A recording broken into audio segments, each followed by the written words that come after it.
Hi everyone! Out of nowhere, may IPO announcement na naman tayo. This is the second one after the CREC announcement and to be honest, medyo roller coaster yung adventure ko sa pagbabasa ng prospectus ng IPO. Kasi on one hand, nakaka-excite na relatively bagong industry ang IPO na to. Yes, may mga mining companies na po sa PSE like PhilX, pero first time ko po magbasa ng IPO prospectus ng isang mining company since I started almost 7 years ago. But on the other hand, medyo disappointing naman yung use of proceeds section ng prospectus. Pero I'm getting ahead of myself. So without further ado, let's talk about OceanaGold Philippines IPO.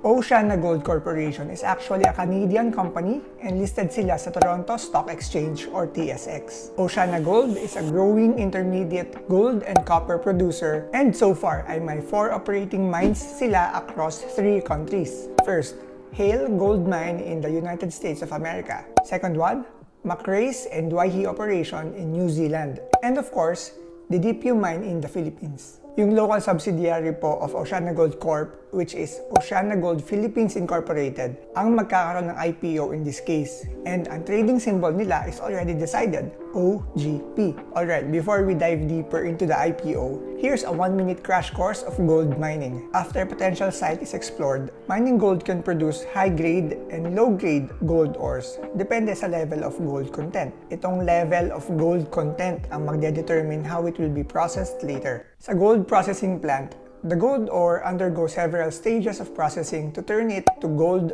d'or naman, which consists of 85% gold and 15% silver. This gold d'or will be processed and refined further to become a pure gold bullion naman, with a minimum purity of 99.5%. Pure gold po hindi pure gold.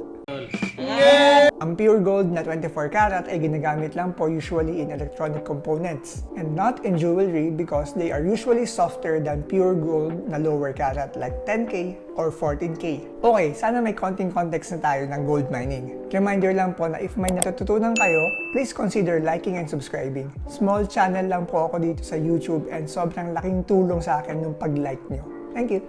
Okay, so pag-usapan naman po natin itong Didipio Mine, 200 kilometers north of Manila sa pagitan ng Nueva Vizcaya and Quirino Province. Commercial production began on April 1, 2013. The open pit mine reached its final design in May 2017 after 5 years of mining, while construction of the underground project started in March 2015. Currently po, the mining operations involve extracting ore from both the underground mine and the surface ore stockpile. This ore is then processed at the company's plant, producing gold d'or and copper concentrate at a rate of about 4.0 mkpa or million tons per annum. The gold d'or is refined into fine gold and silver for sale through ABC Refinery in Australia, which is accredited by the London Bullion Market Association. Dagdag po natin dito, according to the FTAA or Financial or Technical Assistant Agreement, may agreement po ang OGP at BSP to offer at least 25% of its annual d'or production at a fair market price. Ibig sabihin po niyan ay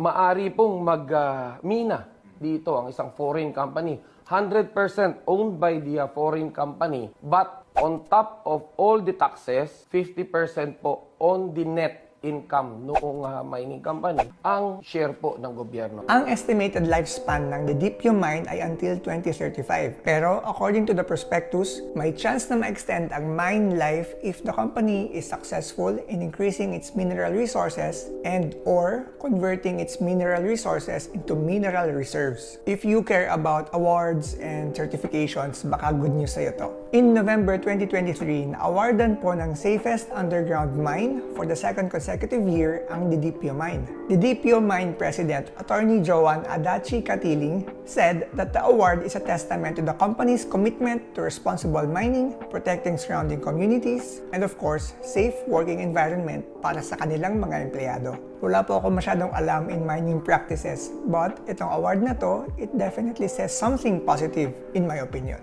456 million common shares will be offered by the selling shareholder, OceanaGold Philippines Holdings Incorporated. Sila rin po ang makakatanggap ng 100% of the proceeds from this IPO, hindi si OceanaGold Philippines. The offer price is up to 17.28 pesos per share and the offer period will be from April 22 to April 26. Speaking of dates, here's the expected timetable. I-highlight ko na lang po ulit ang pinaka-importanting dates na kailangan niyong tandaan. So, the final price will be announced on April 17, 2024. After that, the offer period will be a usual 5-day duration from April 22 to April 26. Tapos, almost 2 weeks later, magre-reflect ang shares na binili mo on May 7, 2024. So, okay, use of proceeds naman tayo. Approximately 7.8 billion pesos po ang net proceeds na matatanggap ng parent company, si OceanaGold Philippines Holdings. Pero kakaiba po yung susunod na section na ito. This might be the first time na nangyari ito in my almost 7 years of reading IPOs. Binalibaliktad ko po yung prospectus pero wala talagang section that talks about how the parent company will use the money,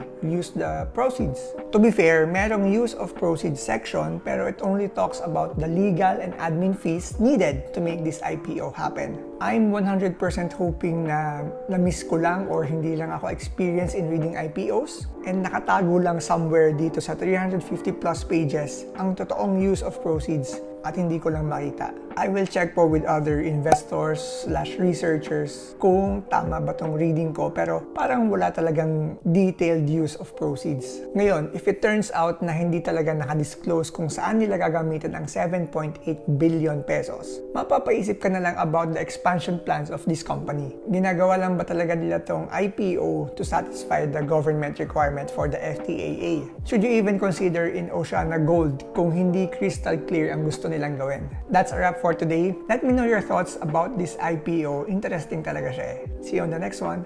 Bye!